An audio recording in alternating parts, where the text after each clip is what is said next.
was a very unusual campaign, as everybody knows, from the coronavirus. I hope everybody's doing well, but I see a lot of faces I know out there. Jim Morgo I see, and Cheryl Blummer, who's on my campaign, Jill Kaufman.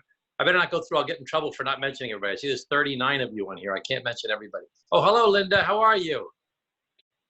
Great, Tom. How are you? So good to see you. Good to see you. Your face again. Thank you. So anyway, so my campaign was great. I had, on election day, primary day, I forget the exact number, but I think it was like 18,000 people voted. But 36,000 people voted by absentee ballot, by mail-in. And my results on election day were that I got 59% of the vote. But for absentee ballots over in Suffolk, I got 71% of the vote. In Nassau, I got 72% of the vote. So it was really a big difference. So my margin of victory went up to like 67% overall. So I'm very happy with the results. It's a big debate going on in our country, not only for the soul of the country, as Joe Biden says, the soul of our nation. We got a battle going on the soul of the Democratic Party. And we need to make sure we get everybody on board with this victory for Joe Biden. We need everybody from, Alexandria Ocasio-Cortez and, the left, the Elizabeth Warren and Bernie Sanders, all the way over to Joe Biden and everybody in between. We need everybody to win this race. And I think that Biden is already demonstrating how effective he is at working together with people, even people that don't share his views. I mean, he really did a great job of building a team of people on policy issues to work with the Sanders people to find common ground and put out an agenda. He put out a great agenda regarding building back America and creating middle-class jobs. Because when everything's said and done, there's a million different issues. I'm not going to talk about all the issues tonight. I'll answer any questions if you want me to. But it's really about rebuilding the middle class in America. People that are willing to work hard should be able to have a decent life in our country. And that should be for everybody. And there are so many people that are willing to work 40 hours a week and willing to work, 48 or 50 weeks a year. And they just can't possibly make it. They can't possibly have enough money for a place to live and to pay for health insurance and to educate their kids and to retire one day without being scared. So there's so many different issues, from climate control to immigration to, I'm sure we're going to talk a lot about guns tonight and gun violence prevention. I'm so happy Linda's joining us, and she's done such a great job for all of us. To, of course, racial inequity that's, so real in our country and is finally getting such the attention it needs and deserves for us to change this historic shame of our country. And I think Biden's really the perfect person to do that. There's just so many things to talk about, but a lot of it all comes back to people making enough money so they can have a decent life. And that, that goes to racial inequity as well. I mean, we talk about police misconduct. We're not against the police, we're against police misconduct. And it's real and it has to be addressed. But there's also inequity, not only in law enforcement, but in housing and in income and in education and in so many other areas. So I'm excited about Joe Biden running and about him leading the way for us. And I'm hoping that he picks somebody as his running mate so that we can get those folks that are the moderates and the independents and the disgruntled Republicans who can't stand Trump the same as we can't, and they feel safe voting for Joe Biden. So I'm excited about that. So we have a lot to do. We're going to win. Joe Biden's going to win the electoral votes in New York State. I'm quite confident of that. I'd love to see us win Suffolk County for Joe Biden and thereby help not only me, but Jackie Gordon and now Nancy Goroff as well. And but I think we should all be thinking about Suffolk for Biden, working with others to go travel to Pennsylvania, maybe, because it's close enough for us to try and have an impact there, because that's an important swing state for us. So we should, at some point start talking about that. I've been too busy with my primary and with dealing with the coronavirus and everything else that I haven't really been thinking about the presidential campaign as much as I want to. I was one of the first people to endorse Joe Biden, first member of Congress to publicly endorse him. He announced about a year and a few months ago, and at 7 in the morning with a video, I endorsed him at 7:30 in the morning. So I was the first, according to Cedric Richmond's colleague of mine, who's on the co-chair of the campaign. He's from New Orleans, Louisiana, and he told me that I was the first one to endorse Joe Biden. So that's pretty cool. I'm sure that Cedric Richmond had already privately teamed up with the campaign, but I was the first one to publicly endorse him. So it was pretty cool. So Washington. Washington is not as awful as it's portrayed as being, with everybody hating each other. I'm surprised how much talent there is. The reason that things are so screwed up, I think, in Washington, the same as the reason they're screwed up in the country, is because very few voices are controlling too much of the conversation. And I give the example for Black Lives Matter. Okay, 90% of the people involved in Black Lives Matter, 90% are people like everybody on this call who are genuine people who want to make the world a better place to live in, who thinks there's racial injustice, and we got to do something about it. We got to work at it. That's, the overwhelming group of people are those folks. Then you've got a small little group of people that are criminals, that are, the looters and the vandals and, the violence seekers. And Fox News and our enemies will put them on TV and say, "Oh, the whole world is burning down. Look at the Democrats; they're going crazy." And it's really a small group of people. Then there is a small group of people that are the white nationalists. That I've talked to the police commissioner of Nassau County. I've talked to other police people. They show up at the protests, and they try and incite division. They try and They want to start a race war. Literally, white nationalists show up at these protests, and they want to try and get everybody fighting with each other. And the cops have actually pulled them out of these rallies. And then there are people on the far left, that want to have a revolution in the country and that burn everything down. Everybody thinks nothing's any good. And again, they're all small groups of people. But the people we really have to be concerned about, really have to be concerned about, I believe, are our foreign adversaries. The Russians, the Chinese, the North Koreans, the Iranians, who are using social media and trying to sow civil unrest in the United States of America. They take issues that are legitimate issues. They take the most extreme possible voices, and they create phony people on Facebook and on Twitter and on other social media platforms, and they try and incite social unrest. And this is not a made-up thing. This happened in 2016 during the 2016 race. And they took the most extreme messages of Black Lives Matter, Blue Lives Matter, and they got everybody yelling at each other. But it was small people trying to manipulate us and get people over the top. And then they do the same thing, I think, with anti-Semitism, and the same thing with the evangelicals. There are memes. I've seen them. They're publicly documented, where the Russians, created things on social media. If you love Jesus, vote for Donald Trump. If you love Satan, vote for Hillary Clinton. I mean, they just try and think of the most extreme hot button issues. And we all look at these things. We see the things on social media sometimes, and we say, what is wrong with these people? Whereas most people just want us to work together to solve problems. So this president is, done an awful job. Certainly we've seen it in the coronavirus. The polls are finally starting to reflect that. For the first time, I'm starting to feel like, wow, we can really do this. We can beat him. We can keep the majority in the House. We can win the Senate. But it's going to take all of us working together. We can't let up the gas. Read an article in the Times the other day that talked about how when his I forget the name of the TV show, but when the tape came out, Access Hollywood tape, I think it was called, came out with his gross remarks when he was on the bus. And then, he doubled down and, ran right into it and, turned it around in the media. So we got to be prepared for who knows what he's going to do. He's going to be like a caged animal as he sees the writing on the wall. The people are fed up with him.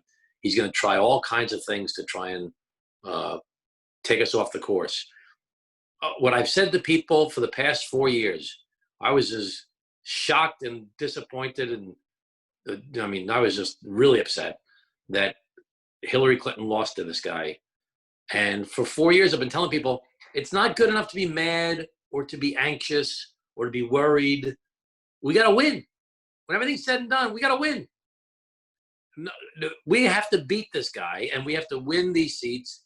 And if we could have Joe Biden and Nancy Pelosi and Chuck Schumer running the two houses and the White House, we can get so many good things done on all the stuff we've wanted to get done for so long regarding healthcare, regarding immigration, regarding climate change, regarding racial injustice, regarding wages, regarding infrastructure, regarding gun violence. There's so many things that have just been out there for so long that we are just so anxious to get done that we can do if we get this guy in office. So there's a million things I could talk about, but please let me make myself available for any questions you want or anything you want me to do for the time that I'm spending with you. So thanks very much, everybody. It's great to see everybody. I'm really happy to see Jim Morgo because he's always been complimenting my son, Joe, who's the baseball player. He went to Boston College. I went to Boston College. And Jim Morgo went to Boston College. And our son, Joe, I don't know if you guys know, our son, Joe, was recently signed by the New York Mets to play baseball for the Mets. So he was going to play for the Brooklyn, signed with the Brooklyn Cyclones. But then they canceled the minor league season. So the Mets are encouraging him to go play for an independent league. He's going to be going to Kentucky to play for the Lexington Legends for 7 weeks starting next week. So it's kind of cool. And the rest of our kids are doing great. Caroline's doing great. She volunteered for a year on the island of Yap, 500 miles east of Guam in the Federated States of Micronesia. And she taught as a volunteer teacher at a Jesuit high school. And then she came back, worked on my campaign in 2018. Now she's working in New York City for Rockefeller Philanthropy Advisors. And but she's been living in the city, but now she's been living at home during coronavirus. We're all living here together. She fights with me to get the office to do the Zoom calls. So sometimes she kicks me out of here. And then our little one, Joe, he's not little anymore. He's as tall as me. Michael is 17, and he just got a 98 average at Chaminade, but he broke his ankle and tore his meniscus playing baseball. So he's got to get that. He's got rehabbing all during coronavirus. Anyway, I'm talking too much. All right, thanks very much, everybody. Let's get Joe Biden elected president. Let's all work together. Let's make the world a better place to live in. Let's reduce gun violence. Let's address climate change. Let's be fair about immigration. Let's get people working. Let's create jobs. Let's do infrastructure. Let's make healthcare affordable for people. There's so much we can do. Let's do if actual we work government together. work. Okay. That's great. So Do we you have have a moment to take questions? Do we Yeah. have- okay, great. Does anybody want to raise their hand and take a stab at? Oh, God forbid, bad phrase. Take a turn asking Congressman Clausy a question. So we have, I think, almost 50 people here tonight. So we usually will just have people unmute, but because of the size, if you have a question, just go ahead and type it right in the chat box, and I'll read it out for you. Well, thanks for getting me on here, Leanne. And Vincent, you're doing a good job. I'm really honored that you Thank came you so and sat much. with us. I really appreciate it, and I know you have a busy schedule. If you have time, we'd love to have you back for a little more Q&A when you're free. Yeah, but I'll stay for Q&A now. Oh, Chris LaGrange is on here. How you doing, Chris? Got a lot of help from labor in my campaign. Unbelievable how helpful labor was in my campaign. They're Congressman, wonderful. very excited to be on here with you. But I'm more excited that your son's playing for my team. Isn't that great? I mean, I wanted to text you when I saw that. I'm like, let me not call him and shit on this one. But I'm going to want an autograph from my little boy. I'm going to send you a picture of him. Oh I my hope gosh, that- we got such a long list for him. If he's still got to make it to the big time, you know. You wouldn't believe what a long journey it is to get this far, but he's still got a ways to go. I'm Excellent. Well, so he proud of him, though. He did an amazing job at BC, Tom. And Oh yeah, who is that? it's Jim Morgan. Hey, Jimbo. And you should be very proud of him. I really am. I really am so proud of all our kids. So we have a question from Judith Black. Do you have any thoughts on ranked choice voting?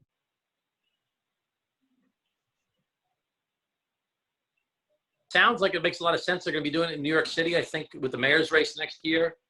And, you know, I don't know all the details of how it works, but the bottom line is you vote for different people, you rank your different choices. Whichever candidate comes in last place the people that voted for that candidate to be first, all the people that they voted for second will go to those candidates.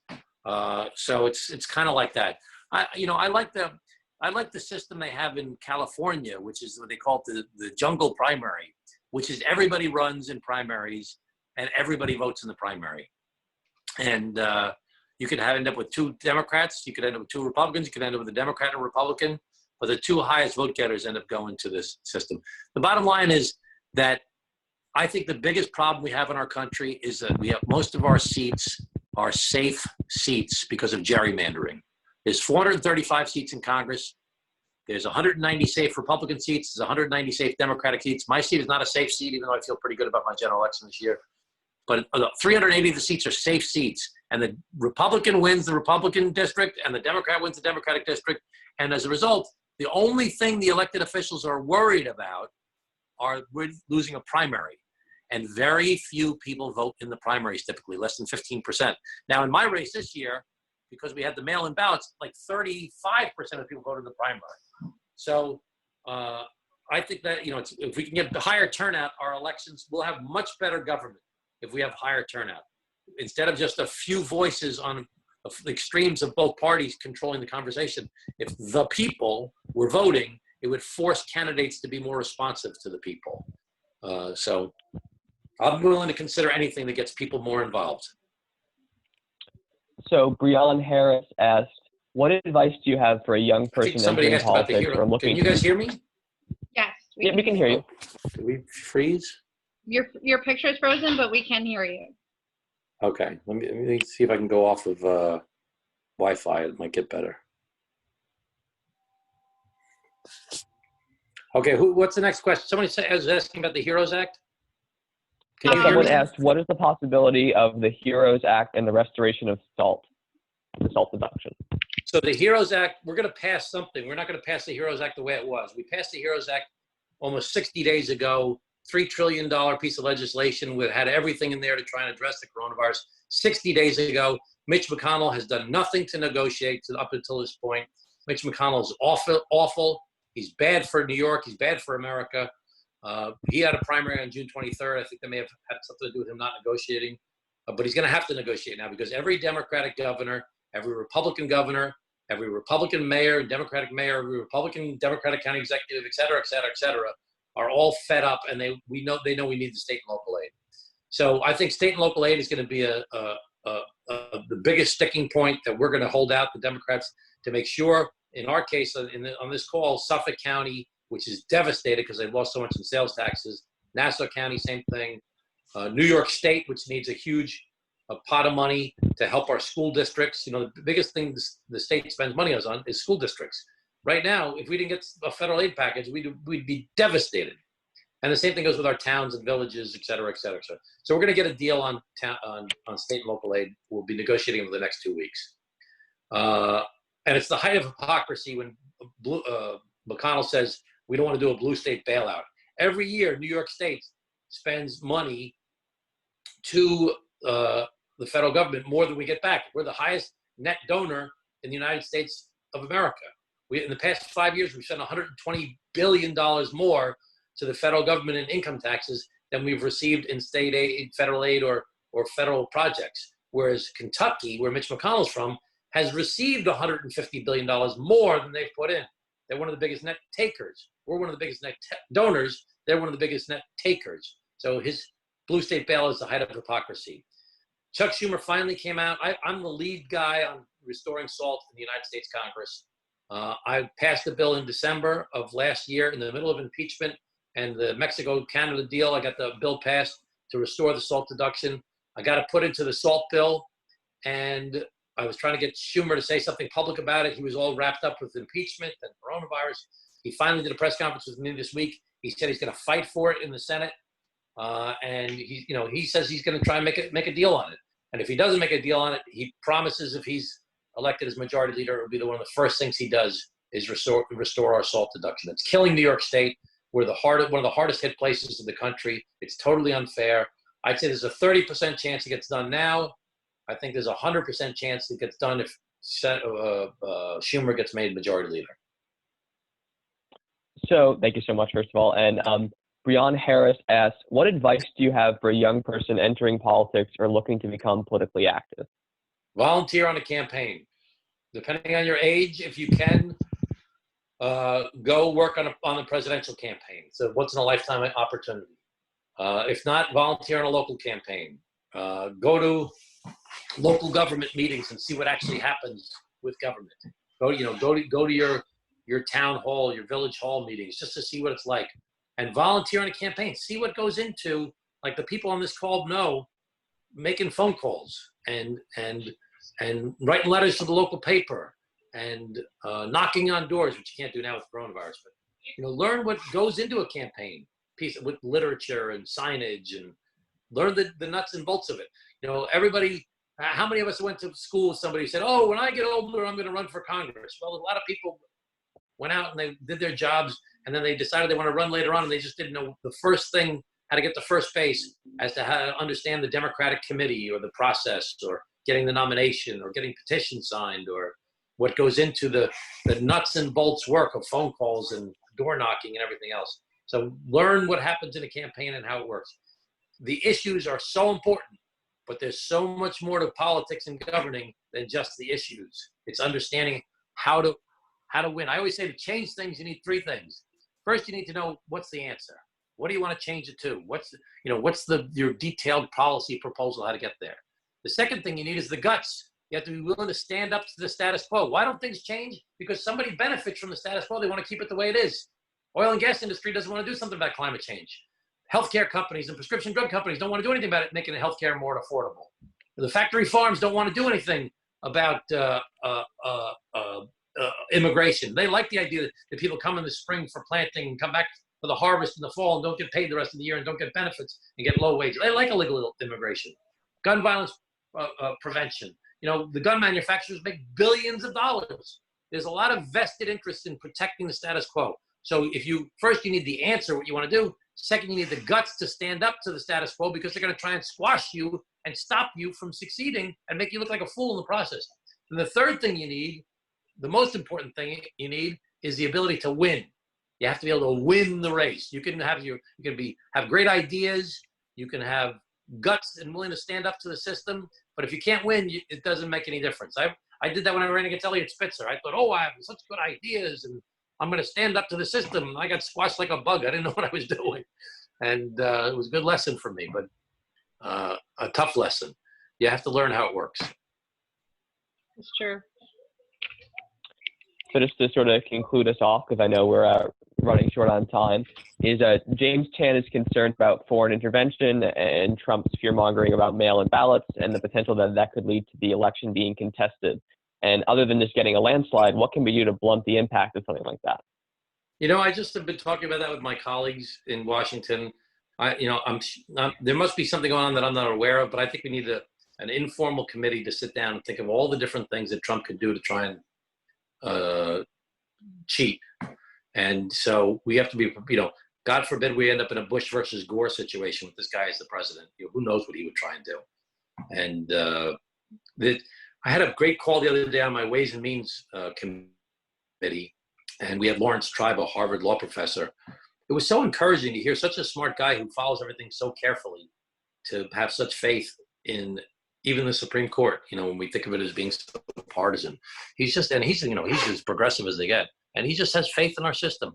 So we just have to be vigilant, and we have to be I just saw someone put it in the chat room. They said Trump will cheat. Yeah, he probably will. So we got to be prepared for everything. So I'm working on trying to get a group of people to actually sit down and do something informally, but kind of detailed, to be prepared for all the different machinations of what he can do. Well, thank you so much, Congressman Suozzi, for joining us. We're really appreciative. We're honored to have you. And of course, congratulations on your huge primary victory. And thanks so much. Yeah. Thank you so much for coming. Thanks to everybody who helped on my campaign too.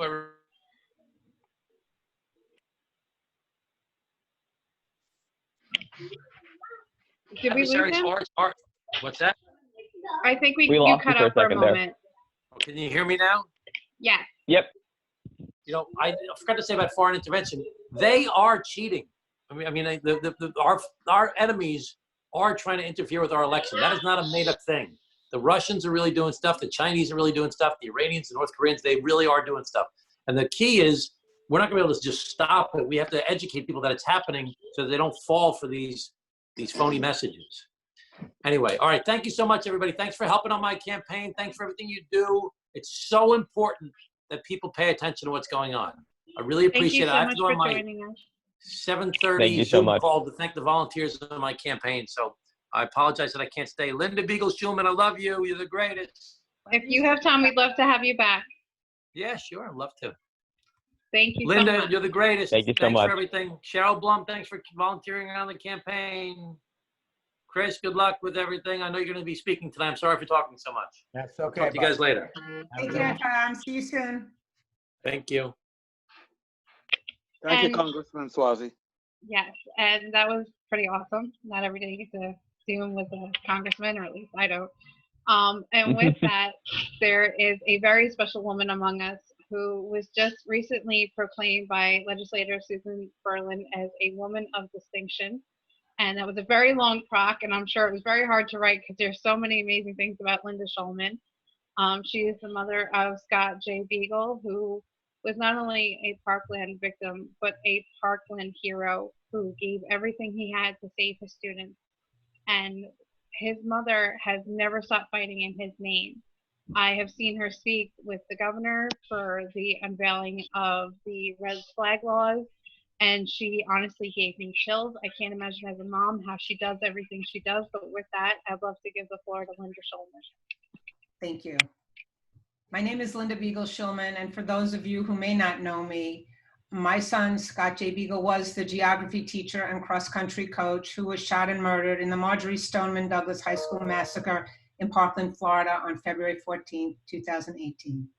Since Scott's murder, I have dedicated myself to two very important causes. These causes have become my mission.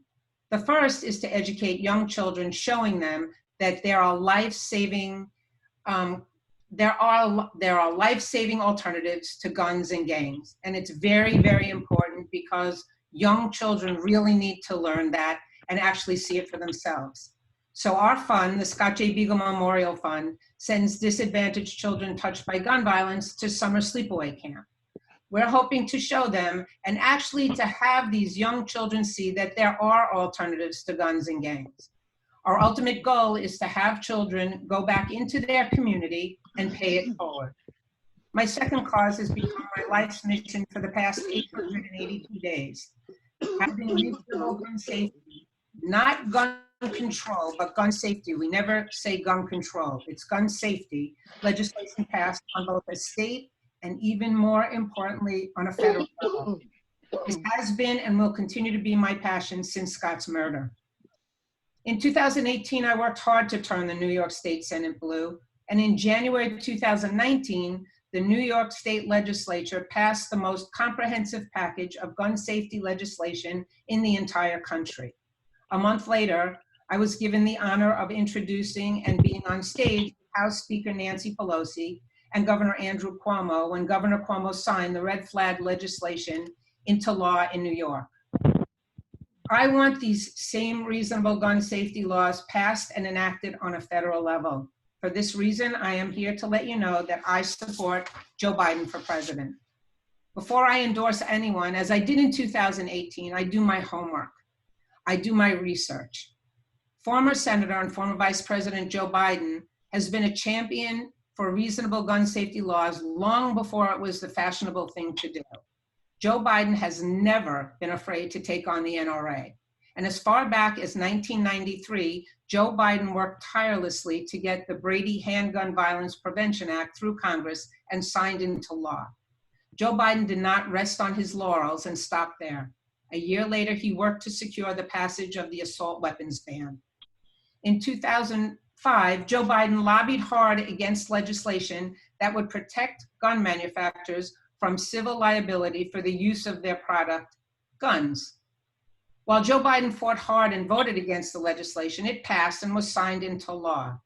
Joe Biden has promised to propose legislation to repeal this hideous law.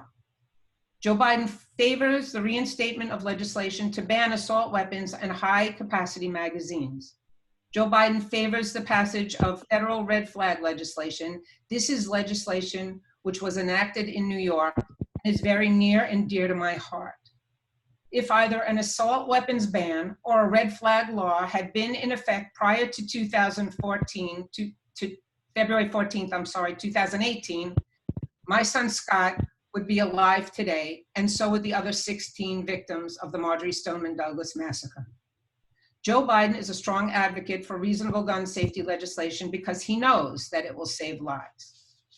Donald Trump is in the pocket of the NRA. For a photo op, Donald Trump had some of the families of the victims of the Parkland massacre to the White House. My husband and I were never asked and would have never gone if we were. He made so many promises to the victims' families to work to enact reasonable gun safety legislation. I ask you, have you seen any of these laws passed?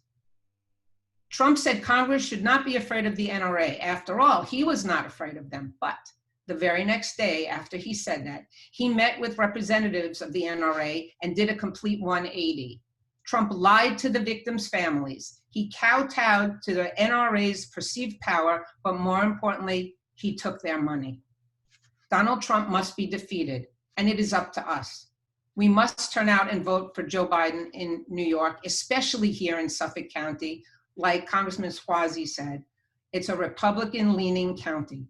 New York is not a swing state, but we cannot be complacent. We must turn out the vote so when Joe Biden is elected, our 46th president, we make sure that he has overwhelming support in Congress. By turning out the vote for Joe Biden, we will be helping Nancy Goroff to Congress in the 1st Congressional District and send Lee Zeldin into retirement. By turning out the vote for Joe Biden, we will be helping Jackie Gordon replace Peter King in the 2nd Congressional District. By turning out the vote for Joe Biden, we will send Tom Suozzi, my congressman, back to Congress to represent the 3rd Congressional District. We need Democrats elected to Congress to support Joe Biden and his gun safety legislative agenda.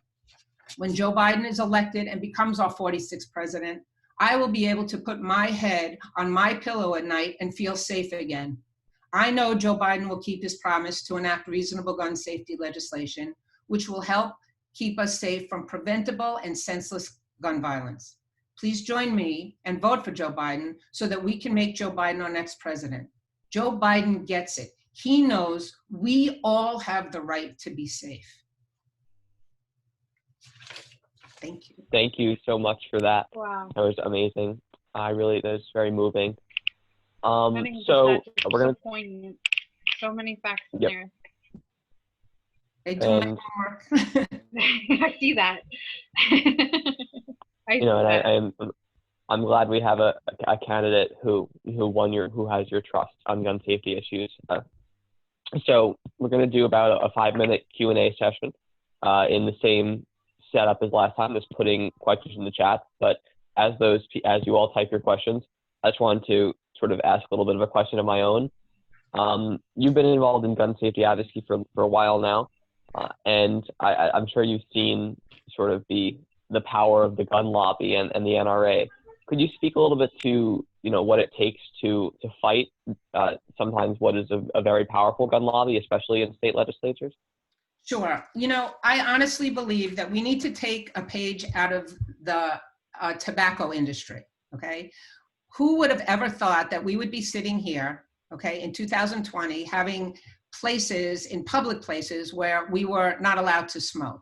If you go back years, well, you're probably really young, so maybe you're not going to be able to go back that far. But some of us who can, years and years ago, we would have never believed, okay, that smoking would be made illegal in places. I believe the tobacco industry was way, way more powerful than the NRA. The NRA has a lot of money, and they throw their money around to certain candidates, and those candidates accept the money, and that's how really they stay powerful. There are people, believe it or not, that belong to the NRA that honestly believe reasonable gun safety is okay. Not everyone who belongs to the NRA believes that we shouldn't have background checks or that there should be ghost guns allowed online. These people also want to be safe, but there's a tremendous group in the NRA. that they're very forceful, and they honestly speak for that little group. And, you know, it's kind of like Donald Trump's little cronies that gather around him, and whatever he says goes, whether it's true, whether it's usually not true, okay? But whatever he says, they back him. And I believe we can take down the NRA. I believe that the more voices and the more people that can support reasonable gun safety, we need to keep explaining, we are not looking to take away people's guns. That's not what we want to do. I go upstate to visit the kids that we send to camp. Upstate, I don't think I've met anyone who doesn't own a gun. We don't want to take away their guns. We just want them to be responsible gun owners. We want them to have their background checks. We want them to know the rules and regulations of storing their guns. And most of the people, when I speak, whether it's at a rally or at a school, at the end, I know that there are NRA people in the audience, and they come up and speak. Gun owners don't want to be vilified. Most of them who own their guns legally really do want other people to be, you know, gun owners, but to have them and to be legal and safe gun owners. It's the people, take the ghost guns. Why would somebody buy a ghost? I don't know if everybody knows what a ghost gun is, but a ghost gun, believe it or not, you can go online, you can buy the parts, okay, to create a gun, whether it be an AR-15 or a military assault weapon or a regular gun. Buy the parts, they will ship them to you for under $1,000, okay? I happen to have the exact numbers because I spoke on it, but under $1,000, you can buy a gun. They ship it to you, a layman, okay? Me. I don't own guns, I've never owned a gun. I'm like, I can put that gun together with the instructions, okay, in under an hour. And that gun will work, okay? All I have to do is drill 2 holes in it, okay? And that gun will be a workable gun without a serial number, and you can go out and use it. Who wants a ghost gun? A ghost gun is wanted by or bought by people who cannot pass a background check, who want to go out and do harm, and don't want to be traced. So I apologize. Your question was, what can we do? We need to stand up to the NRA. We need to talk to our elected officials, and we need to be heard. And if you look at the tobacco industry, that's what happened. They did their research, they got their statistics, and look where we are now. And we can do that with the NRA. They are not as powerful as we think they are. They just have a lot of money. So if we can vote out those people who do not support reasonable gun safety and vote them out, okay, we can vote in the people who will help us pass the laws, and the NRA will not have much to say about it. And if they do, it doesn't matter, because we've already got the laws passed and we got it done. Thank you so much. And so Lauren Barr asks, do you know of any gun owners for gun safety groups that are organizing and pushing for change? I don't. I must tell you, I don't. But you know what? I think that I thank you for the question, because I'm going to actually look them up. Because if they do, I would like to go and speak with them and see maybe what we could do together. Because if we could collaborate with gun owners who are looking for gun safety, I think that's probably one of the first or second or third things that we could do, is get the gun owners who are advocating for reasonable gun safety. Thank you so much. I really appreciate your coming to speak with us today and sharing your story and taking questions, of course. I don't think we have any more. We have sort of one more in the chat we'll wrap up with, is from Judith Black. Do you have any good sources for gun safety statistics? Well, good sources. You know, I don't have them off the top of my head, but I will get them to you if you want to text me or you want to email to me. I would be more than happy to get you those statistics for sure by tomorrow. I'm sorry, I just don't Thank you so much. Okay. I'm sure there's a lot of different places we need to look to find them. Absolutely. I will get them to you if you want. You can just email me. Thank you you can so much. email us, Judith, if you like, and I can reach out to Absolutely. Linda. Our email is suffolkforbiden@gmail.com, and I'd be happy to help you get in touch with Linda that way. So thank you so much for sharing your story. Thank you for giving such a sort of moving and as Leanne said, poignant remarks. And and for your support as Joe. We really appreciate it. So, Thank you so much. so with that, I'd like to turn it over again to Leanne to introduce our next guest. The next guest, this is actually my first time meeting him, although I've heard quite a bit about him from my good friend Brian. Chris LaGrange, as mentioned by Congressman Swazi, is a labor activist. You can find his blog, UConn blog. It is because of unions that we have so much that we have: weekends, benefits, holidays, and it's people like Chris that keep up that fight day in and day out on issues big and small, especially here in our own backyard. So we have a lot we need to thank Chris for. So thank you for your advocacy, and thank you for joining us tonight. And we can't wait to hear what you have to say. I've been enjoying watching your videos on Facebook. Yeah, be careful who you share that link with. I've been carrying lit for Tom Swazi since I was Vincent's age. In fact, the 1 year I stopped doing it is the year he went to Congress. So I'm like, you know, shucks. Linda and Michael, I was sore for a week doing the Run for Beagle. My first 5K, I did no planning, very dumb. And the entire time I'm sore, right? But I'm like, you know, my pain pales in comparison to yours. So, you know, I share in your fight. It's very emotional for me having a child in school, knowing that pain. And that's why, as a Democrat, as an activist in the union movement, unions are very intelligent in bringing on the fights of the greater fight. Kevin Peterman is on the call here. He's an elected union leader over at Suffolk Community College. Good to see you on, Kevin. And of course, everybody knows and loves Jim Morgo. Jim has been a mentor to me for many years, and I'm very excited to be on here. You know, before I go into what the union movement is doing to bring our nation back to normalcy, COVID or not, I love the fact, Linda, that you say gun safety.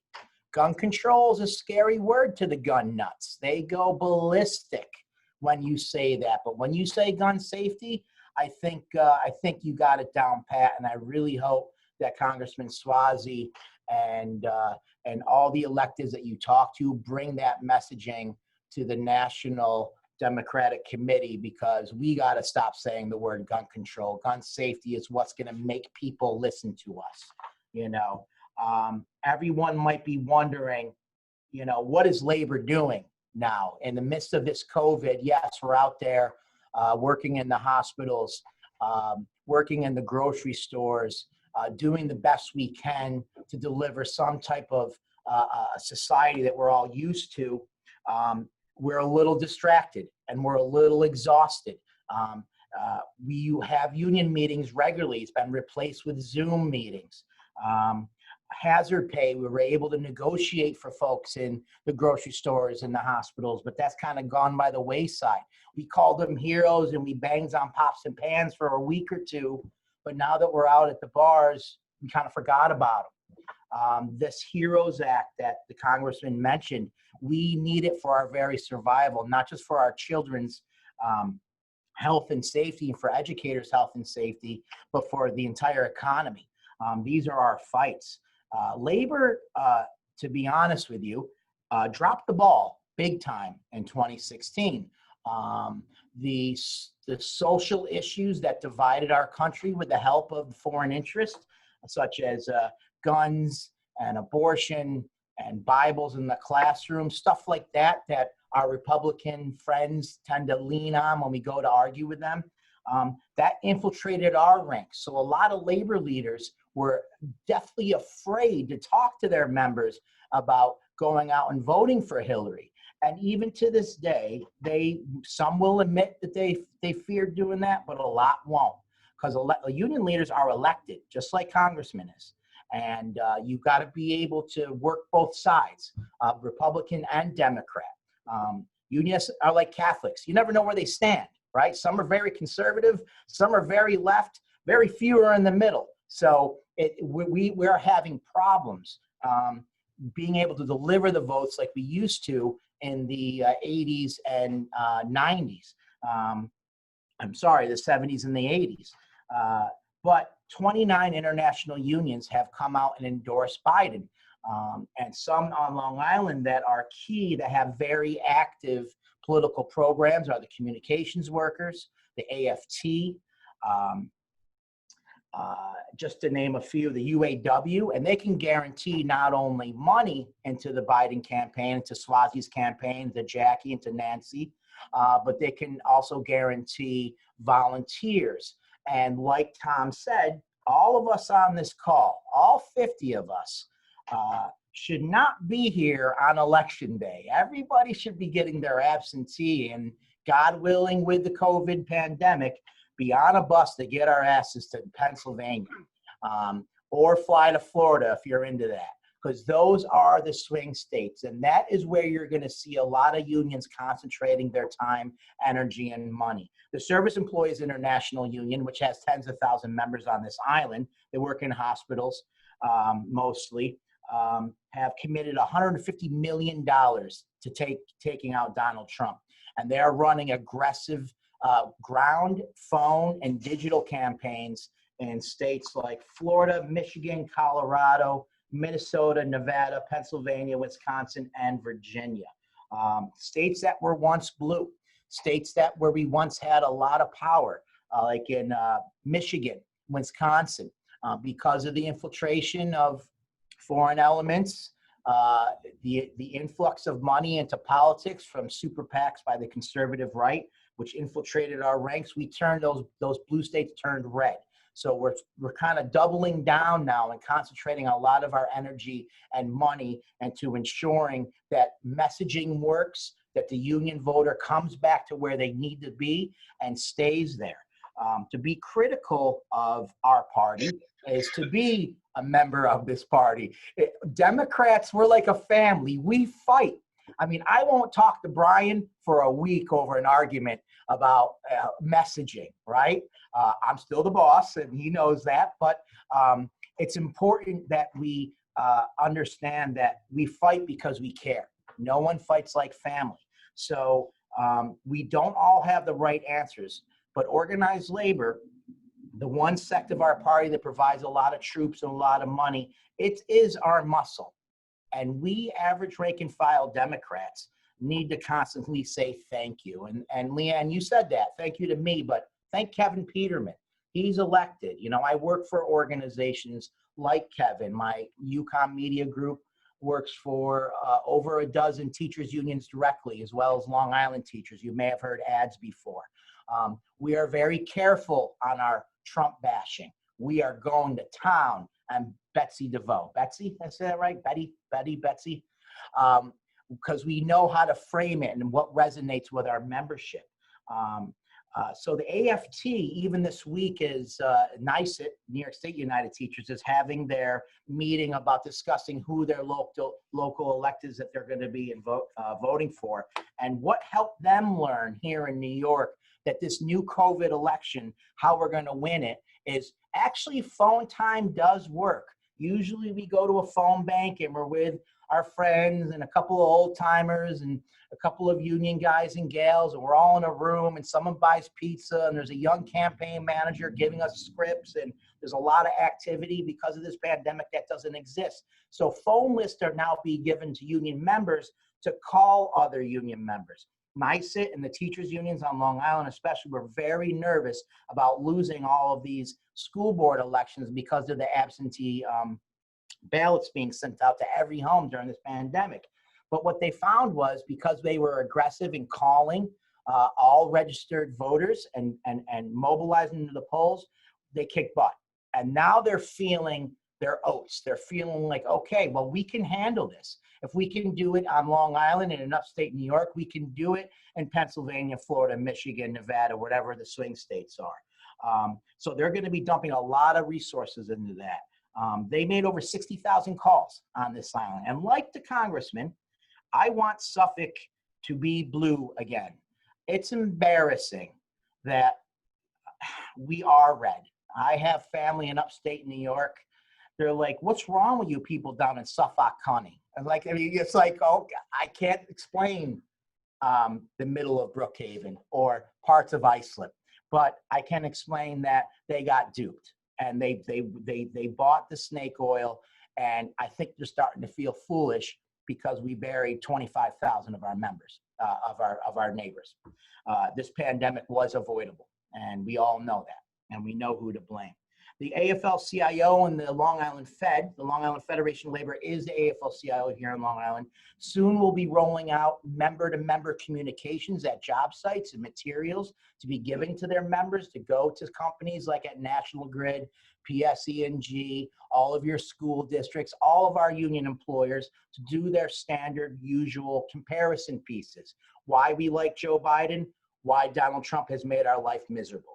And even though that may not resonate with every member, they say in the last vote, some of the union vote went for Donald Trump, and they're not lying.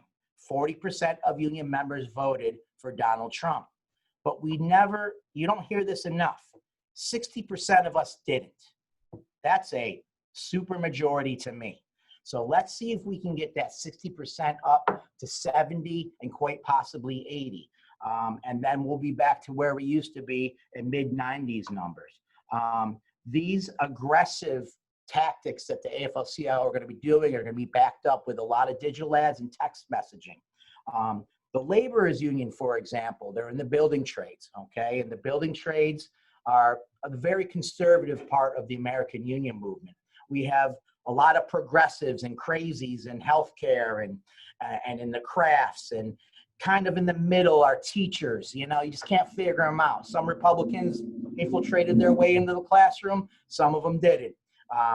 But our most conservative are the trades. The trades, most of them have come out for Biden, but the most active political program here on Long Island, the laborers union, is going to save that shit for the very last minute, because they don't want to alienate their members who frankly have drank the Kool-Aid and watch Fox News and admire their guns more than their community. We have a real challenge there. So they're going to not even worry about delivering the Biden vote here. They're going to try to get bodies out for Swazi because they love Tom. Who doesn't, right? I'm hoping that they're really going to hop on board with Jackie Gordon. Myself and all my staff and most of our clients are going to be really getting behind Jackie Gordon. It's her campaign to lose, right? She's got everything that she needs. The money, the troops, the know-how. It's her campaign to lose. So I'm going to try to get all my labor buddies behind her.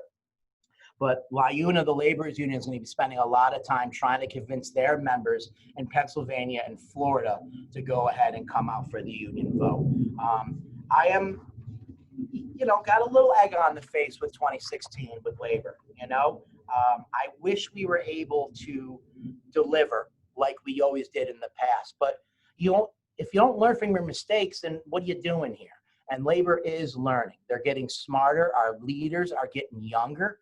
The old timers, they're kind of retiring, moving to Florida. Younger people are coming up the ranks, kind of like within our party. We have our own versions of the AOCs and the union movement.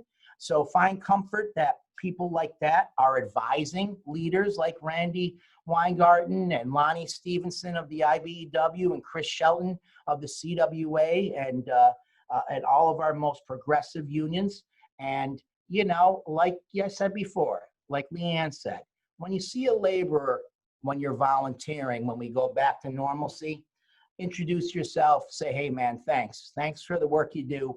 Thanks for caring. Thanks for getting involved. Make them feel special, because we all like the sounds of our own name. You know what I mean? So learn all that. So I appreciate being here, and I assured Brian that I'm going to do the best I can in future calls to get other labor leaders who are closer to the action from all across this island, so you can learn from them, get to know them, and hopefully someday walk a district and hand out lit with them.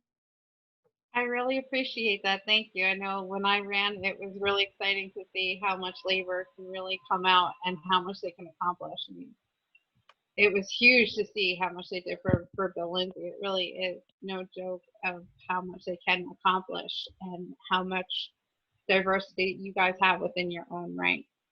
Yeah. So are there any questions? So yes, we've already had a number of questions coming to the chat here. Let's see. So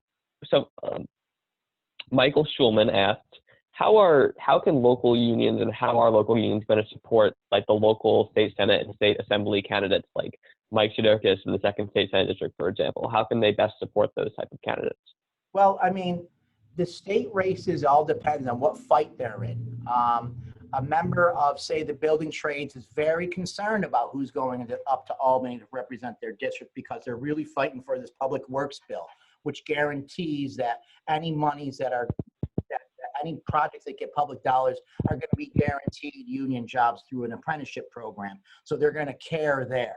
Some unions really don't. For example, the railroad unions based in the city. I mean, they really care about who's going to Congress. The railroad MTA is shut down now because of Trump's incompetency, and they're really hoping someone's going to be able to deliver there. So you're going to see that certain unions, like the teachers' unions and the building trades, are really going to put a lot of time, energy, and attention into those races where some others won't. And you got to be able to pick your battles. Some unions, even though they look humongous, like you said, Leanne, they came out big. It took them a lot of work to get all those people out from phone banks and getting in touch with their members. So they're not going to spread their resources thin and send one volunteer here and there. They're really going to dump on the one, and they're going to do their intelligent research to find out which campaigns are winnable, which candidate has the best messaging, which one is the most genuine, and not just a politician and a talking head. And they will go ahead and deliver big. So they're going to do the best they can, Michael. So like 6 people have asked some form of this question, so I'm just going to sort of summarize it. But a lot of people are concerned about police unions and some of the issues with them. And the general sentiment is, how do you sort of reform some of the issues in police unions and straddle that line between, staying on the side of labor and making reforms within the PBA and such? Very, very intelligent. Nobody has the answer to that. That is such a tough question. But the worst thing to be done is to take away their right to bargain. Everybody who works for a living, whether they're shoveling driveways or armed with a rake or armed with lethal force, has a right to negotiate and bargain the conditions of their labor. And if you take that away, you create a very dangerous situation. Police forces across the country that have the most police abuse have very weak labor unions. And NYPD is unique in the fact that they have tens of thousands of members. This is one of those things that over time it will pan out. Police unions also keep to themselves, all right? I mean, if they come out for you, they're not calling the guys who work at Verizon or at PS saying, hey, where's the next labor walk for Jackie Gordon? They kind of do things on their own. They lobby on their own. Even though we go through great lengths to include them and everything we do, it's not the solidarity that you think. And that is why the AFL-CIO did not kick them out of having a seat at the table, because one, you can't change it if you're not talking to them or talk some sense or get to understand what their problems are without knowing them. And two, be able to force the issue and force them to really understand that it's our members who are victims of brutality. In order to get them to see our light, if they're not in the room, they're not going to know. So that's a constant challenge, and it always will be. It will be today. It will be next year. It'll be like this in years to come. So did I answer the question? I hope Yeah, Okay. that was great. Thank you so much for that. And I definitely agree with you. It's sort of like an eternal problem that there's no real answer to. But it's an intelligent question, because I think about it every day. Out of the 38 clients that the Yukon Media Group works for, I have 5 in law enforcement. So as I'm marching down Main Street in Bay Shore for Black Lives Matters with my diverse family, am I saying I hate my clients who help me pay my mortgage? No. It's me saying I want you guys to come up with the answers too. We're all in this together. A very valid point. Yeah. So Susan asked, I think, about unions that endorse Trump. I don't think there's a whole lot, but I know there are a few, and whether that's a major problem or if that's sort of a small subset very small. I mean, think about it. If you work border patrol and ICE, I mean, who's your master? Right? I mean, right? Yeah. If you make pizzas, the city of mozzarella in Italy is your favorite city, right? So you can understand they've tripled their membership. Police unions, you know, he came to Suffolk that one day and said, when you get a perp, make sure you get rough with them and hit their head. And at the time, the PBAs were like, no way, Jose. That is not a good message, Mr. Trump. But he toes the line. He feeds them what they want to hear. So yeah, it's such a small number. But the one thing, like I said earlier when I got on this call, was when he first gave me the floor, was we do have internal issues with all of our unions, with members voting for him because of reasons that are more than their wages and benefits. It's those divisive social issues that the Russians, Chinese, and the ultra-right have forced them to think is important. Well, thank you so much for joining us. Thank you for speaking and talking about labor, which is an important part of the Democratic coalition. And thank you for taking our questions. No problem. So with that, we didn't do it at the start as we usually do because we were at a tight timeline, but I'm going to have Leanne introduce herself and I'll introduce myself, and then we'll talk a little bit about some of the group's ongoing activities this week and how that all of you can get involved in the campaign. I think you did a much better job of introducing yourself last time than I did, so let's go put you on the spot first. So my name is Vincent Bertuccio. I am the co-founder and co-chair of Suffolk for Biden, along with Leanne. I'm a high school student at Sable High School. I'm a rising senior. It's a galvanizing election, as I say every time. It's why I'm involved. My first political act was making a few calls for Hillary Clinton, and we know how that worked out. It's been a disastrous 4 years. It's hard to say that it's 4 years because it feels like 20. Just today, the White House press secretary, Kayleigh, said that we can't let science get in the way of school reopening, which is a galling statement. But it is not a statement that surprised me. It's not a statement that surprised any of us. And it's a statement that in 2 days we will have forgotten about.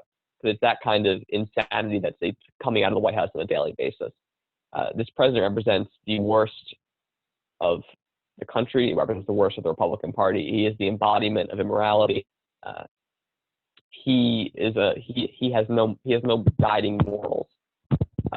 Everything in the White House has been defined by pure, unadulterated bigotry or pure, unadulterated incompetence.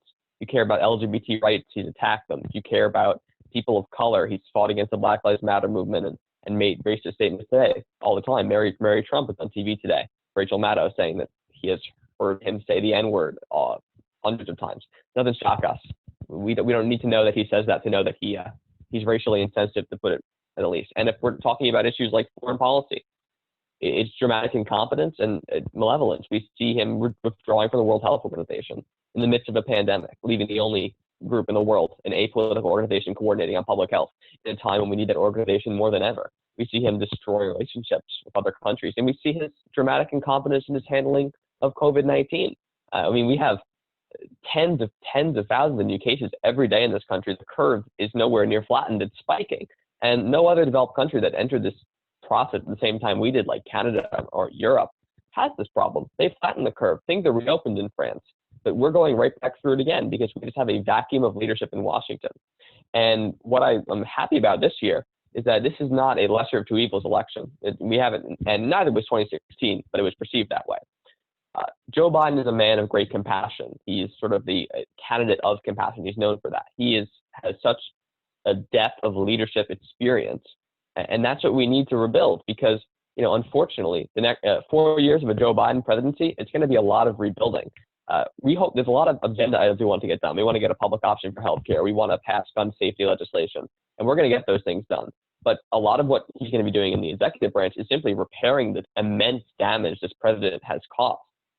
So much and so many regulations and little things that we don't even know about because it's all happening internally.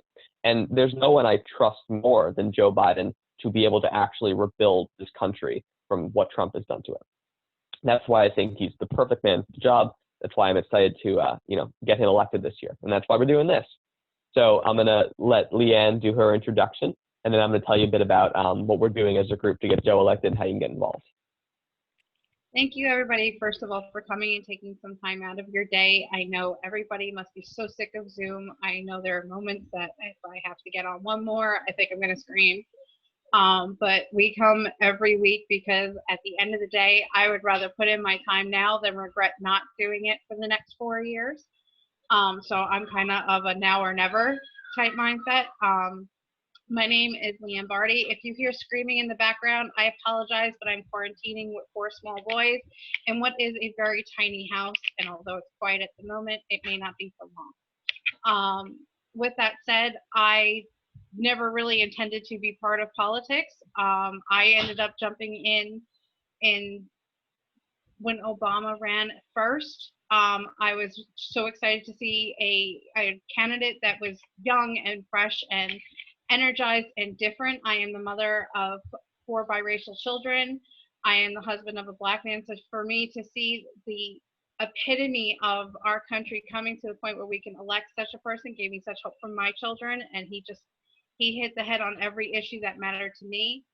But I still didn't really jump in to volunteer. I finally did when he was reelected. I was on the verge of trying to find out if I had breast cancer with no insurance, and nobody would touch me. And so the ACA to me was life or death. And so I hit the hills and started canvassing in Pennsylvania, and somehow have never turned around since. He's made me a better, more active American. And for that, I will always have a special spot in my heart for Barack Obama, but also for Joe Biden, because Joe Biden was his wingman. He was his number 2. He was right there in the thick of it on the good days and the bad.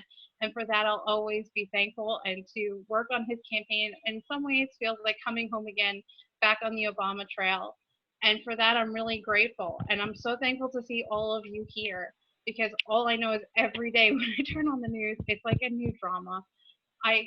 Even my kids are sick of hearing about it, so I can only imagine the damage it's doing going forward, and it's time that it stops.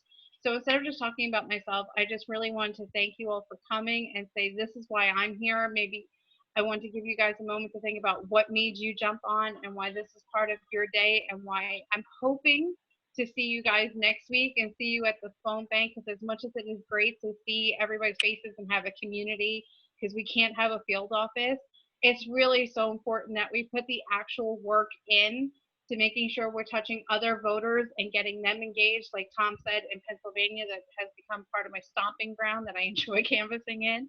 But even if we can't go there in person right now, we can call and we can still make a difference. And I'm hoping to see you guys take that next step with us, because I would love to see this room just as full when we're phone banking as it is when, we're having these meetings, because as wonderful as it is to have these conversations, they only get us so far. And the one thing I noticed, I saw a few people posting about were these Trump groups or Long Island Trump groups. And so, of course, now I had to go looking. And most all I see them doing is commiserating and complaining.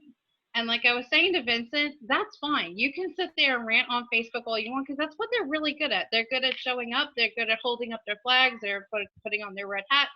And let them stop there. We can pick up the mantle and take it one step further and take a page out of the Tea Party's book and actually put the work in and make the difference. So I'm hoping to see you guys take that next step with me, because that was really, I know, gratifying when Obama won his second term. It was really gratifying when I saw Romney pull out of Pennsylvania, because even though I didn't make the difference by myself, you knew that you were just one of the many straws that helped break that camel's back. So I'm hoping you will come and help come next Tuesday when we hold our next phone bank. So thank you for coming.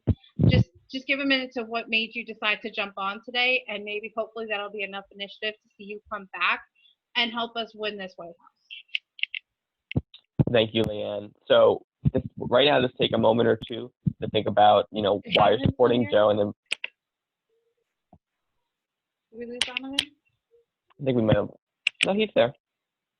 Donovan is also part of our group. I don't hear or see him, but there's a lot of faces on here. Oh, there he is. There's my handsome Donovan, who's also made a difference in helping us, one, put this all together and keep it going and getting guest speakers. And he's been putting a lot of his blood and energy into this. I want to also give a chance to give him a shout out and say thank you for all he does. Good evening, everyone. Thank you all for coming in this evening. Special thanks to our guest speakers. Um, this election, we've always heard that this is the most election of our time. Without a doubt, this one is the most important election of our time.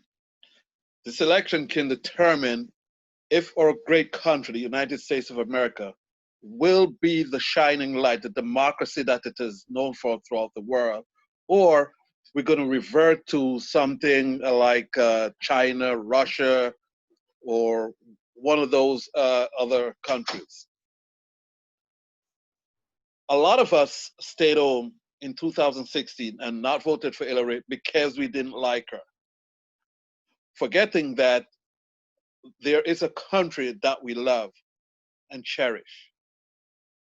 We already made that mistake.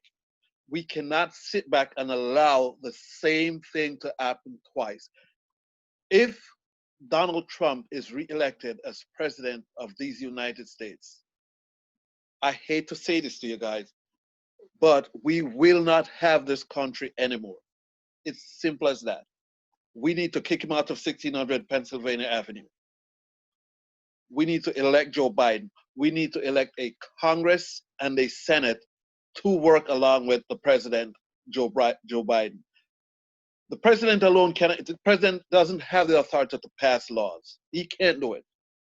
There are some things that he can do by himself, yes. However, as we have seen with Donald Trump, because a lot of the things that my favorite president, Barack Obama, put in place was not passed by an act of Congress, he could go in there and with the stroke of a pen, toss it. We cannot have that happen again. No way we can have that happen again. We need a Congress, a Democratic Congress. We need a Senate, a Democratic Senate with Majority Leader Charles Schumer. Not just on the federal level, guys, but on the state level, we need to re-elect a New York State Senate, a Democratic Senate. We need to elect Christine Pellegrino and Monica Martinez.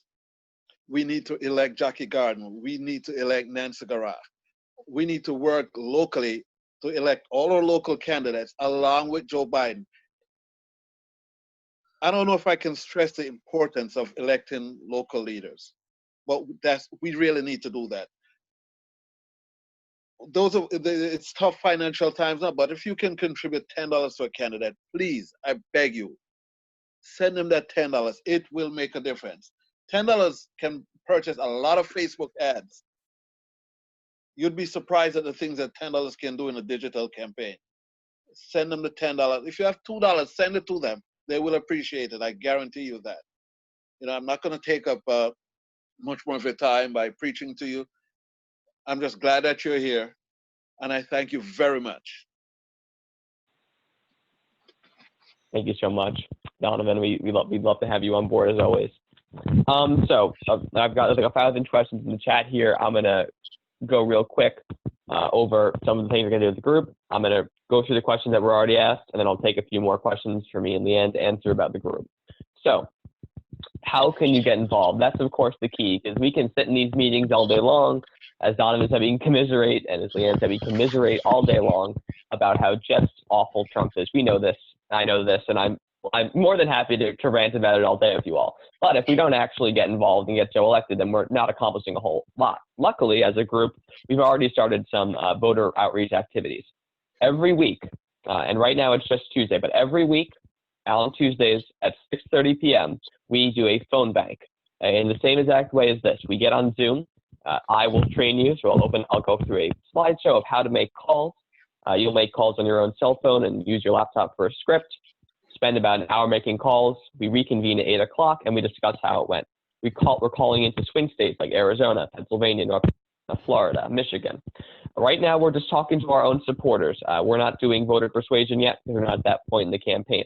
We're talking to ID'd Biden supporters, verifying them as supporters, encouraging them, trying to get them to get involved and volunteer in their swing states. So what's great about doing calls right now is that you do not run into a whole lot of Trump supporters. You're really getting the pure Democrats right now. So I'm going to send the link right now for this phone bank. You can sign up for it right at the Zoom link I'm sending into the chat. But I will also, of course, be sending out this link via our weekly email, which if you're on this call, you will be getting, and we put it in our Facebook group. So that is our primary activity right now in terms of voter engagement, and that's our primary involvement activity. The first question, and we will be more to come. We're planning on postcards. We're planning on, we are strongly interested in canvassing and traveling to canvass. That, of course, is determined entirely by this pandemic. And if you want to hear my personal view, I'm not too optimistic because, it's not as if we have a great amount of federal leadership to get this under control. So right now, phone banking is our main apparatus every Tuesday, 7 o'clock. And if you can't make it, 6:30 p.m. And if you can't make it, that's totally fine. You can do it anytime off of Joe Biden's website using his action center. But going to our weekly event is a great way to do it because I will train you. And one of the best parts about phone banking in a normal year is the field office. You go there, you talk to everyone, you meet your fellow Democrats in your area, you commiserate about some crazy person you got on the phone. A lot of that has evaporated because of the pandemic. But in this Zoom call, we get, a little taste of what the field office used to be like. One of the questions that we got in the chat and that I hear nonstop is yard signs and stickers. And believe me, as Democrats, we love our yard signs and stickers. We as a group do not have Joe Biden yard signs at this point, but we hope to have them available to our members as we get closer to the election. That'll depend a lot on what the campaign does and what the state Democrats do in terms of producing them. But stickers, guess what? I have hundreds in front of me right now. And the good news is that you can get them. Thanks to Christian and Thanks to Huntington Democrats. Yes. Christian Alfaro, thank you so much to him who sent it to me. So the good news is that I will give you one of these stickers and I will personally mail it to you for free. And all you have to do to get it is come to our weekly phone bank. So if you come to this phone bank that I put in the chat at 6:30 this Tuesday or any Tuesday going forward, I will take down your address at the end and mail you a sticker. They look great. They're fantastic. And they're the nice kind where you can pull them off and put them back on so they won't destroy your car. You put it on your laptop, put it on your water bottle, put it on your bumper, wherever your Trumpy neighbor will see it. They're great. So that is our main piece of free merchandise we have for you. And I promise you, my personally walking to the post office will be a lot faster than Joe Biden's actual campaign store right now. Yard signs you can buy if you feel really compelled at joebiden.com. He has a store. They're a bit prohibitively priced. They're like $30. And that's going to be likely going 25. They lowered it. That's likely going to be going down, and it's going to be the state Democrats will be producing their own, like New York State for Biden signs. So stay tuned on that. But if you're really eager to get that sign out there, you can get it on the Joe Biden store. So it doesn't hurt because it also helps the Joe Biden campaign. And of course, these things are all priced high because, as Leanne said, it's much more a donation than just buying a gift. So that will be our main activity right now, phone banking every Tuesday. Really hope to see all 29 of you who are here still at our phone bank on Tuesday. Ours this Tuesday went fantastic. We had, I think, 15 people come.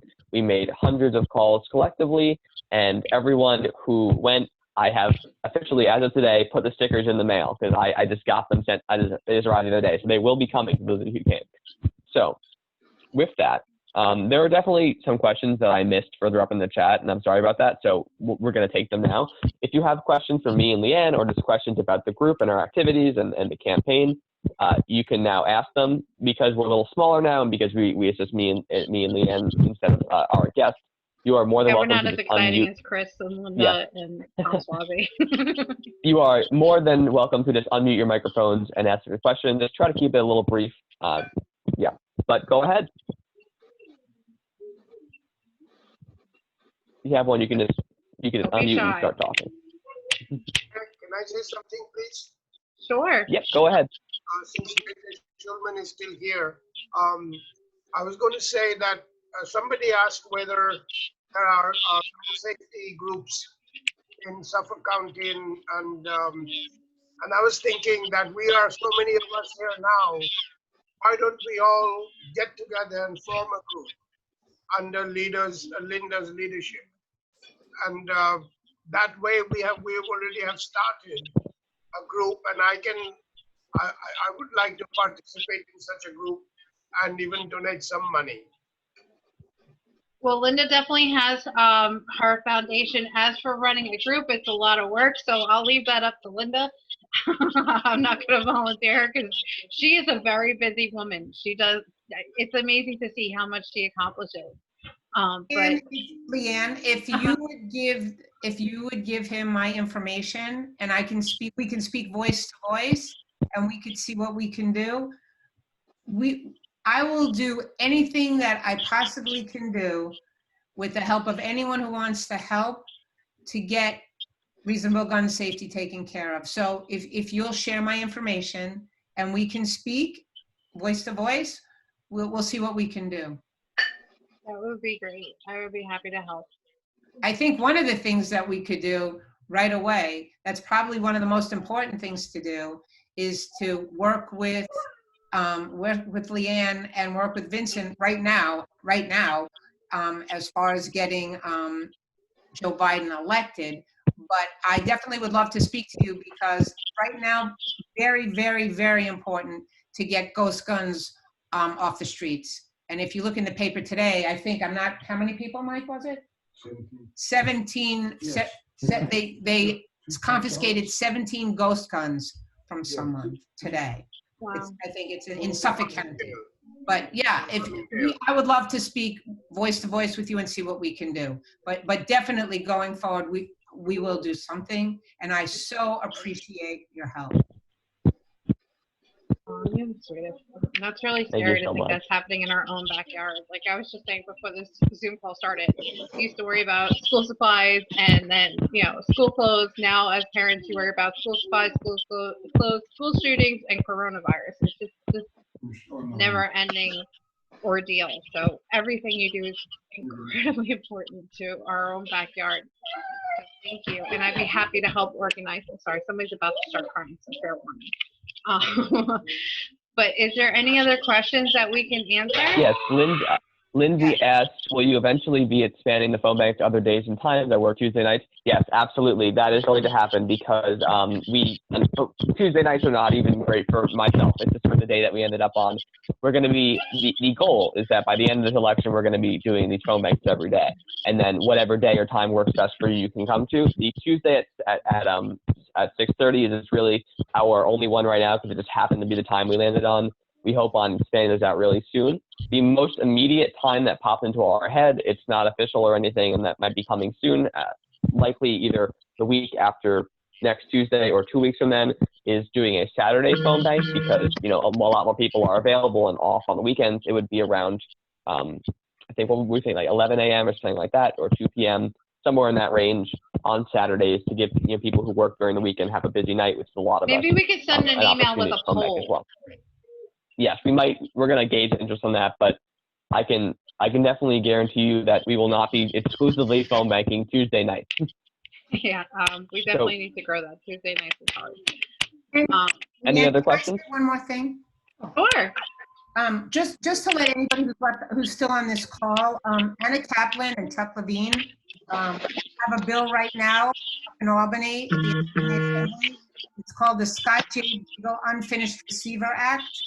And if you could just support this, it's the bill to get the ghost guns pretty much off the streets and also make them illegal. So that right now, that is actually waiting to be passed right now. The only reason it hasn't gone forward is because of the pandemic. But if everybody would support that, that would be amazing. You got it. If you want to send me that info, I will definitely put that in our newsletter. I would love to do that. Thank you. Thank you so much. My pleasure. Before I forget, next week we'll be joined by former Representative Steve Israel, who used to represent part of my backyard in CI and Brentwood before we were gerrymandered to Peter King. And we will also be joined by one of the coolest people I've ever met, Kimberly Jean-Pierre, who's rocking it in the assembly. She's pretty amazing. It's nice to see a young voice, a young mom up in the state assembly. And Vincent, did we have any other questions? Yes, I have one. Hi, Benjetta. Go ahead. Hi, hello. How's everyone? So I had put in the chat, but that's okay, Vincent, if you didn't get to it. I was wondering, does this group have a social media presence on other platforms besides Facebook? Because not everyone's going on Facebook these days. So that was the question. We Yes, have a we Twitter do. account. We have a Twitter. Yeah. We have a YouTube.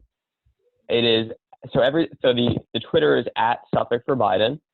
We have a YouTube channel which is just Suffolk for Biden. The Facebook group is obviously Suffolk County for Biden. And we also have our email list, also one of our main means of communication, because that has all of our events happening.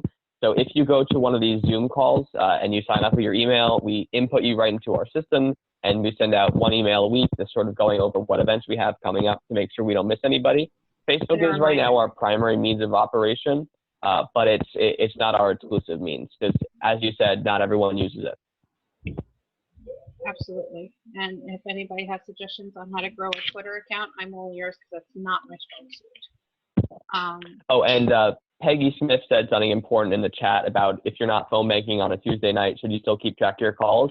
Definitely. So we as a group like to keep track of how we're doing and how many calls we're making. So if you sign on to Joe's website and you make 50 calls Wednesday at 2 p.m., that's awesome. So just every week, if you make a number of calls, just keep a loose tally. Shoot us an email at suffolkforbiden@gmail.com. And just keep. We will put it in our little thermometer of calls so we can see how we're doing as a group, how we're performing. Instagram, not yet. It's coming though. That is going to probably be my little project. Yeah, not me.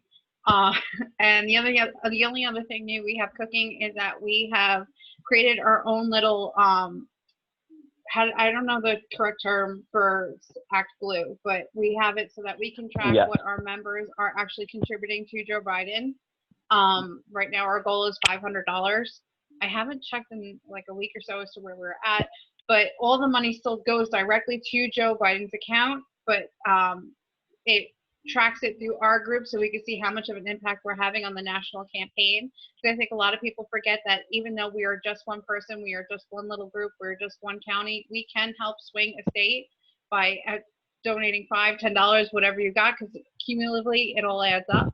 And also by making a couple phone calls here, a couple phone calls there, when it's enough of us, because there is 600 people in the Facebook group, we can really swing a state. If we all got active, we can take Pennsylvania with us. So I think it's really important for us to show, or at least see for our own selves, how much of a difference we can make. Because especially now, it's hard to feel like you're part of anything because we're also separated. But with that said, any other questions? Any other ideas, points of concern? Sure, hi. Hi, I'm new. Hello, everyone.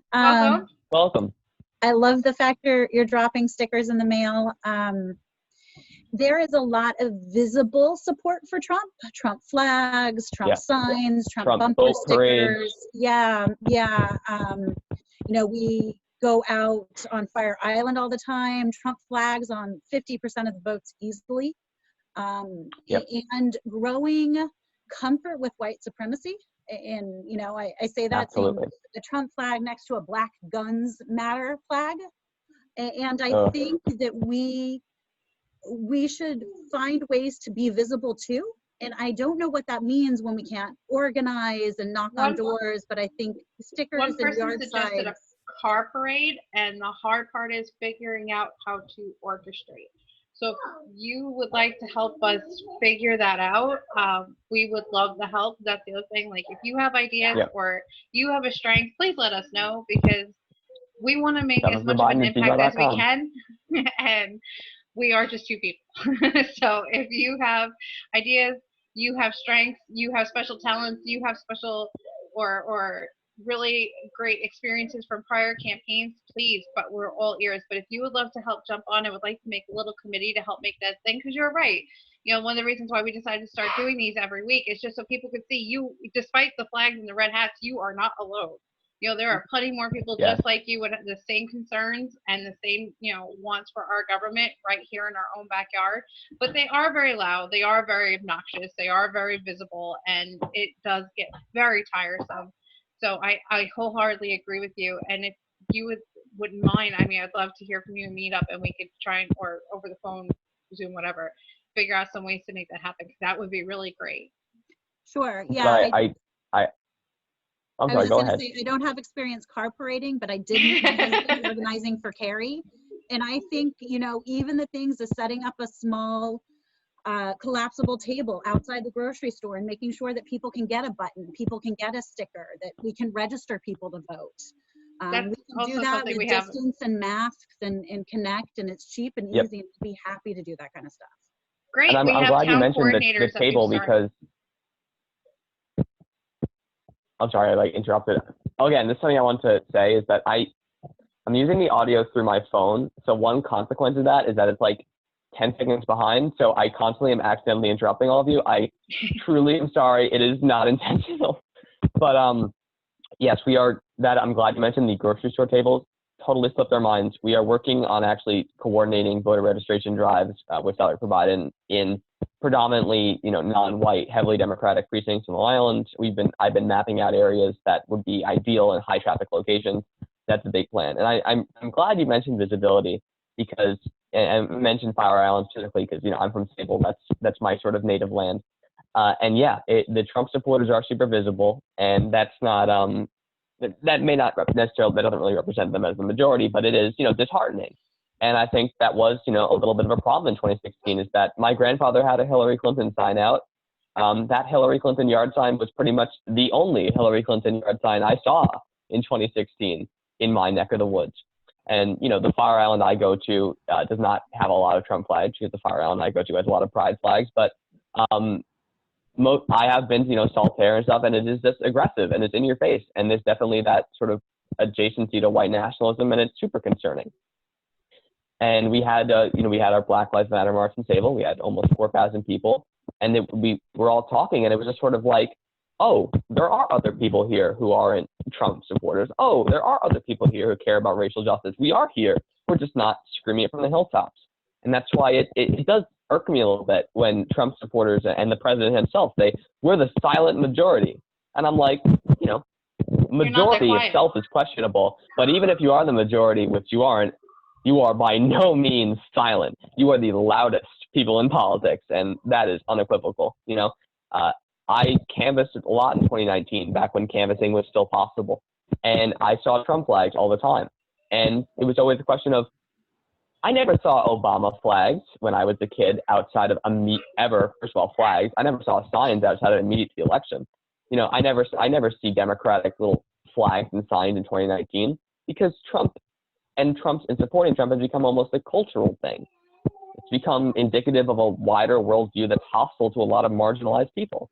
And that's why visibility among us as Biden supporters and just sort of as anti-Trump individuals is an important thing. And it makes us enthusiastic. And we say, oh, my neighbor is providing, I'm providing, and then it's groups like this, and we get together and we talk and we get enthusiastic. And then when that happens, we volunteer. So with that little side rant by me, if we have any final pressing questions, now's the time. I'm going to put the link to our Tuesday 6:30 p.m. phone bank in the chat once again. And if we don't have any more urgent questions, we're going to sort of wrap up for tonight. Vincent. Peggy. Hi. I have a question. Oh, and I want to say before you ask, when Tom was talking about his daughter volunteering in YAP in the Federated States of Micronesia, and you said West Wing, the exact same thought came to mind. It's the only reason I knew about YAP and the islands. But go ahead. Anyway, so I asked a question, but I want to make sure we talk about it before we wrap up. Do we know of any Democrats who have just moved to Long Island who may not be registered here? Like they came from another state. I know in Texas, Beto was focused on that for a while, and we were making phone calls to make sure people that had just moved there were registered Democrats. So I don't know how he did it. He's like a magician with this stuff.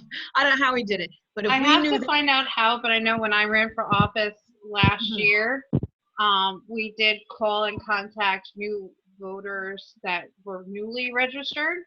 I don't know if we have a list of just moving in prior to being registered. I think that's our data comes from just registrations, but I definitely could make some phone calls and find out, because that is a very good point. And one of the things that I would like to do is contact new registrants, because you, especially right after registering, you are highly likely to vote.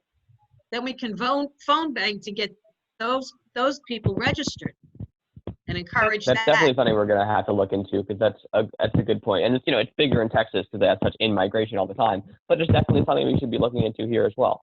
And even just among, it's a similar but somewhat unrelated issue is that, you know, we have a lot of kids in Brentwood and CI and other communities that come from immigrant families, and they're turning 18. These are brand new voters. We have immigrants gaining their citizenship. Those are people who register to vote. There are so many, you know, opportunities to get these new voters on the rolls, and that's definitely something that we as a group are going to be focusing on, and sort of doing the outside the grocery store tables is a great way to do that as well, and doing that in those high traffic areas where you have heavy concentrations of Democrats, because, you know, you can set up a table outside a grocery store in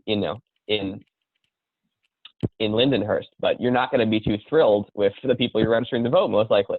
But there are communities on Long Island where anyone you're registering to vote is likely to be very favorable towards the party and towards the causes we care about. So you got to target it, but it's a super effective way. And I like what Peggy said in the chat. To quote Hamilton, immigrants get it done. All right, so Tuesday, 6:30 p.m. Please come see me and let me train you and make calls. And if you came already, of course, just pop in and get started. Stickers, I want to mail them to you. I have so many sitting on my desk right now. It's a mess. So please let me get rid of them. So I hope to see you all Tuesday. I'll put the link in the chat one more time. And yes, thank you so much to all of you for coming out. We appreciate every one of you. Hope you enjoyed the meeting. Yeah. Thank you so much to Linda for not only just coming, but for sticking it out, and literally for everything you do for everyone in this nation. I truly wholeheartedly appreciate it. For not doing without the rest of you. And you guys are unbelievable. Leanne and Vincent, really so unbelievable. I mean, really, you get I know that you can't see it, but big time from all of us. Thank you. Really thank you so much. And all of you for being here. Thank you. And please, if you have ideas, you want to get involved, you want to pitch in, just shoot us an email, suffolkforbiden@gmail.com. We are happy to help. We are happy to include as many as possible, because we are the Democratic Party. We are meant to be diverse. The control of this country by old white men has to change, despite the fact that we're running for Joe Biden. He is in many ways the unifier, and I think will lead, especially by example, by choosing a woman as his vice president. And I believe also he did promise a woman of color. So it's about time to see some shifts and see someone else hold the ladder up. But in the meantime, and he promised a black woman for the Supreme Court as well. It's about time. But yeah, that would be great, and we would definitely love as much input as we can get, because we want to be the best group that we can be, and we want to make a difference. So thank you so much for being here. Thank you for sticking it out for now an hour and 40 minutes. So kudos to you. Thank you for giving up your time, and it's a pleasure to see all your beautiful faces. And I hope I see you next week on Tuesday and Thursday. Thank you so much. Good night. Thank you. I have a quick question. Does the Suffolk for Biden Gmail, does that go to you, Vincent? Yep, that goes to me and Leanne. We both manage it. Yep. Okay, got it. Thanks.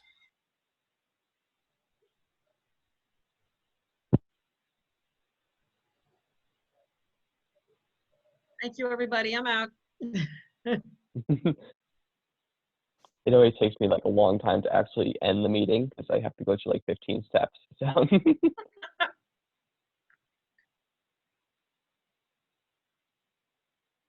There we go. All right. Bye, everyone.